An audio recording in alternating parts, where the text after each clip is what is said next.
Planète Mongabay, le podcast de la rédaction de Mongabay Afrique. Nous donnons la parole aux acteurs clés de l'environnement sur le continent africain. Politiciens, ONG, société civile, entrepreneurs, communautés, notre émission invite celles et ceux qui décident, agissent, entreprennent et se battent pour l'écologie. Bienvenue sur Planète Mongabay. Bonjour à toutes et à tous, je suis Jaina Louisin, bienvenue sur Planète Mongabay. Ebola, Covid-19, Mpox. Pourquoi certaines maladies passent-elles de l'animal à l'homme? Et comment la science tente-t-elle aujourd'hui de les surveiller? Dans cet épisode, nous explorons les liens étroits entre santé humaine, faune sauvage et environnement. Et ça commence tout de suite sous l'arbre à palabres. Sous l'arbre à palabres. Viens sous l'arbre. Sous l'arbre à palabres. Viens sous l'arbre à palabres. Viens sous l'arbre à palabres. Sous l'arbre à palabres. Viens sous l'arbre à palabres. Sous l'arbre à palabres. Aujourd'hui, la rédaction vous emmène en République démocratique du Congo, à la rencontre du docteur Philomène Lungu-Anzoual, docteur en sciences médicales. Dans l'est du pays, une nouvelle épidémie d'Ebola déclarée en mai 2026 totalisait déjà plus de 1500 cas au 1er juillet.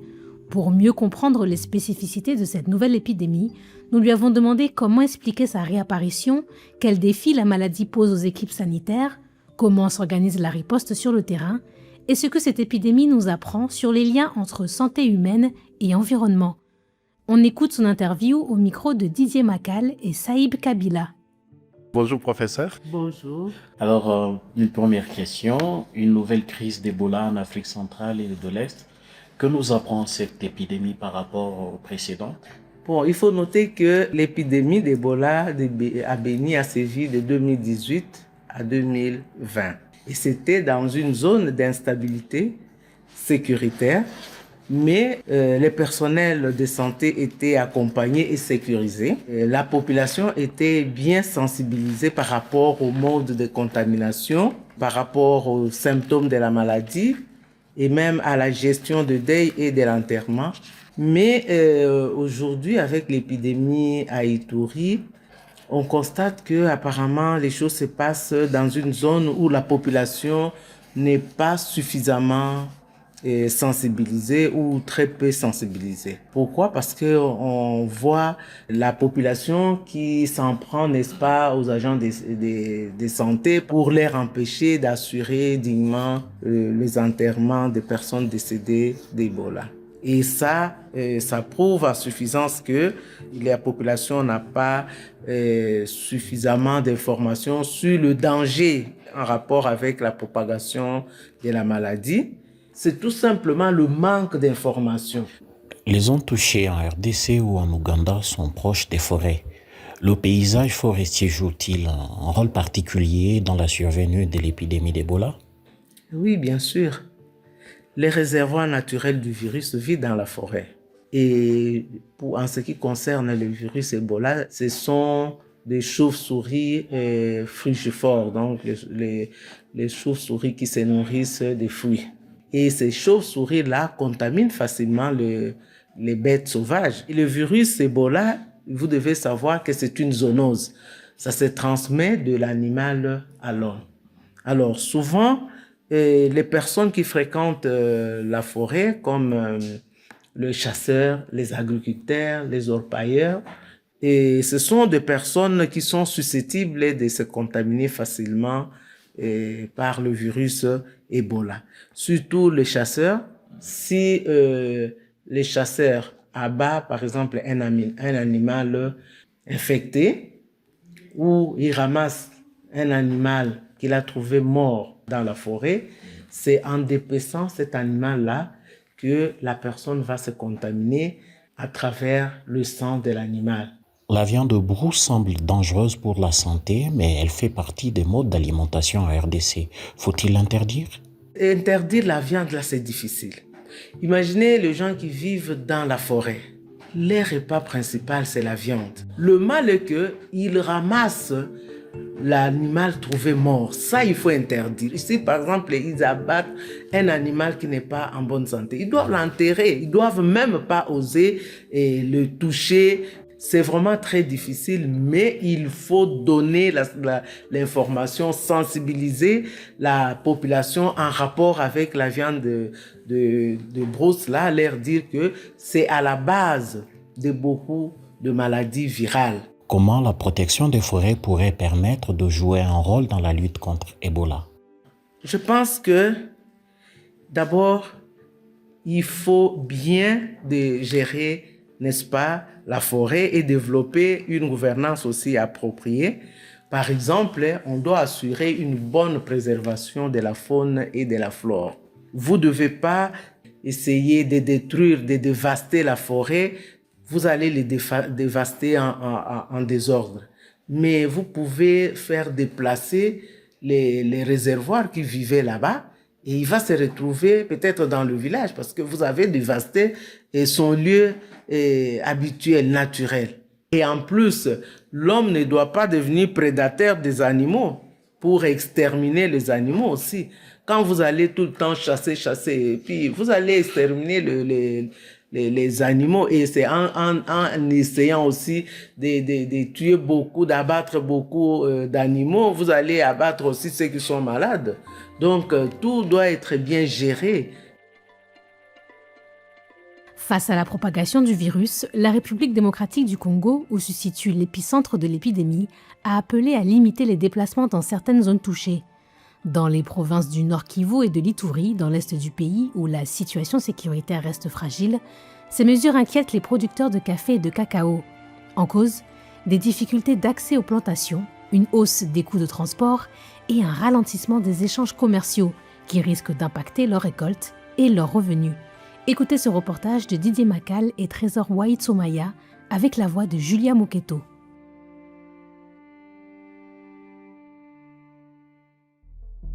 Dans l'est de la RDC, l'épidémie d'Ebola perturbe les systèmes agricoles en raison des restrictions de déplacement. Mumbere Wasingia, producteur de cacao à Beni, témoigne de l'augmentation du coût quotidien du transport pour rejoindre son champ. Aujourd'hui, si nous étions portés sur la moto à 3, on a obligé qu'une seule personne peut rouler avec un taximan. Donc si on était en train de payer 10 000 à règlement de 3 personnes sur moto, aujourd'hui donc je dois payer 30 000 moi seul. Là, c'est charge qui est venue rien que parce qu'il y a eu apparition de la maladie à virus Ebola. À la hausse du coût du transport s'ajoute le manque de main-d'œuvre pour cet agriculteur de 32 ans.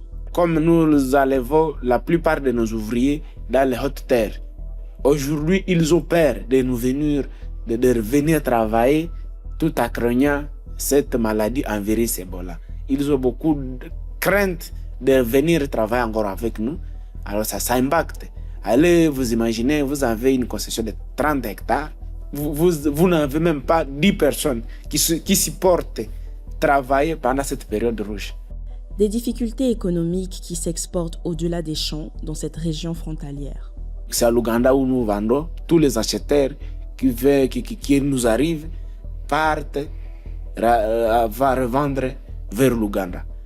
Donc quand on a fermé les frontières, automatiquement ça impacte sur nos revenus.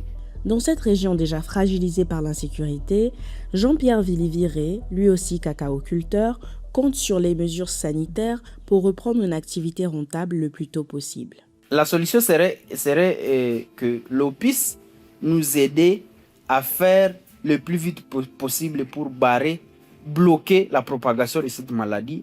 Il faudrait se fier et se focaliser sur les mesures barrières pour que la pandémie, l'épidémie puisse être arrêtée et que l'on puisse vaquer librement à nos activités. Et si cela ne pouvait pas être urgent pour nos autorités, et alors c'est toute une difficulté qui va jouer même sur l'économie de notre pays. Pour Kakule Kassoule, employé dans une plantation de cacao, l'enjeu du secteur agricole a des répercussions sur la population de sa région, mais aussi sur l'ensemble du pays. La grande partie de la population sous-estime l'existence du virus Ebola. Mais qu'à cela ne tienne, aux autorités par rapport à nos producteurs de cacao, du café, de venir à notre aide parce que la grande partie de la population existantes à l'est de la République démocratique du Congo dépend de l'agriculture. Et donc, c'est de voir aux autorités comment protéger les producteurs du cacao et du café, parce que cela aussi constitue une grande partie de l'économie congolaise. Au 1er juillet, le pays comptait 1502 cas d'Ebola confirmés, dont 473 décès. Selon la Banque mondiale, 243 millions de dollars sont mobilisés pour soutenir la lutte contre Ebola en RDC et en Ouganda. Planète Mongabé.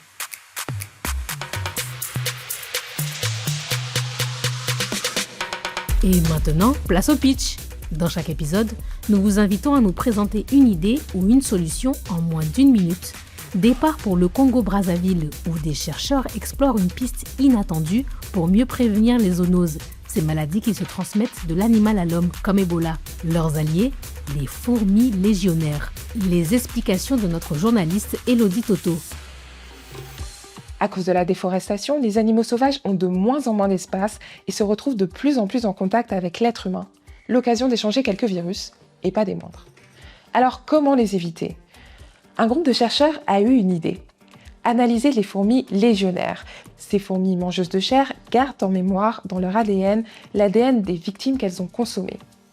En les analysant, les chercheurs ont trouvé pas moins de 50 000 traces de virus différents, dont la moitié ne sont pas encore répertoriées. En les listant, on pourrait faire face plus rapidement à la prochaine zoonose. Maintenant, la parole est à vous. Selon vous, comment pourrait-on réduire le risque d'apparition de maladies qui, comme Ebola, se transmettent de l'animal à l'homme ? J'ai posé la question à Marthe, communicologue qui nous suit depuis Lubumbashi, en RDC. Pour ma part, je pense que la sensibilisation est l'un des meilleurs moyens pour limiter la propagation d'Ebola.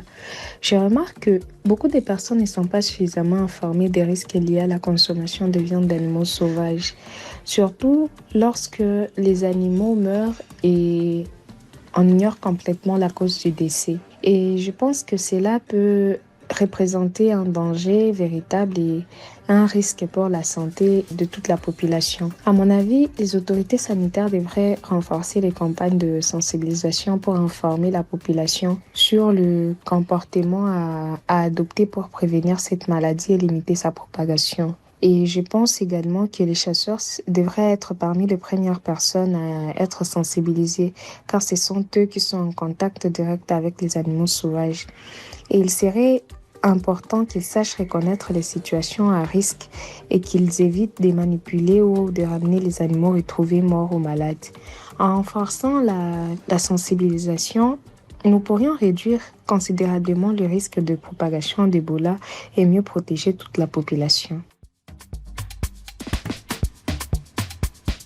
Comment limiter le risque de nouvelles contaminations ? Pour notre auditrice, la sensibilisation reste l'un des principaux leviers pour prévenir Ebola, en particulier auprès des populations les plus en contact avec la faune sauvage. Voilà, c'est la fin de ce 19e épisode de Planète Mongabé. Merci de votre fidélité. J'ai écrit et monté ce podcast en collaboration avec les journalistes et pigistes de la rédaction de Mongabé Afrique, sur une idée de Juliette Chapalin. Pour le retrouver ou le réécouter, rendez-vous sur les pages YouTube, Facebook, Instagram, LinkedIn et TikTok de Mongabé Afrique et sur toutes nos plateformes d'écoute. À bientôt!